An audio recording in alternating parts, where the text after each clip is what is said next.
So hello and welcome to all of you once again in my YouTube channel.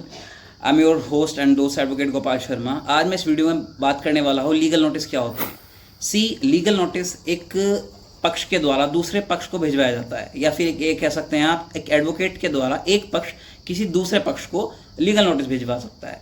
Legal notice में एक पक्ष let's suppose A B से कुछ amount of money या फिर कुछ भी क्लेम कर सकता है।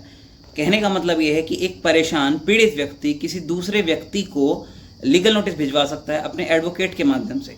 अब बात करेंगे लीगल नोटिस किस तरह के कितने प्रकार के होते हैं। फर्स्ट ऑफ ऑल मैं आपको बताना चाहूँगा लीगल नोटिस होते हैं एक कुछ मैंडेटरी मीन्स होता है कि करने ही करने हैं, भेजने ही भेजने हैं। इसमें हम बात करेंगे 138 केसेस की। Let's suppose cheque bounce case की आप बात कर लीजिए। इस तरह के केसेस में लीगल नोटिस भेजना बहुत ज़रूरी होता है। विदाउट लीगल नोटिस भेजे आप केस ही स्टार्ट नहीं कर सकते।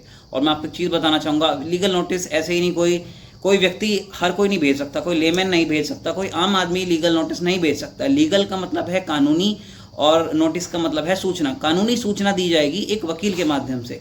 एज यू ऑल नो, क्योंकि वकील ने पढ़ाई करी है, अपना समय दिया है, तो कोई भी अन्य व्यक्ति, कोई लेमैन इंसान लीगल नोटिस नहीं भेज सकता है। लीगल नोटिस केस का बेस होता है, आधार होता है। जिस तरह से एक बिल्डिंग को खड़ा किया जाता है और बिना आधार, मजबूत आधार की एक बिल्डिंग खड़ी नहीं होती, इसी तरह एक कच्चा लीगल नोटिस अगर आप भेज देते हैं तो आपके केस में मज़ेदारी नहीं है। तो इस तरह से अगर आपको लीगल जानकारी अच्छी लगती है तो इस तरह की वीडियो को लाइक करिए, शेयर करिए और सब्सक्राइब करिए मेरे चैनल को, और अपने यार दोस्त मित्र बंधुओं के साथ में शेयर करिए। शुक्रिया, थैंक यू सो मच।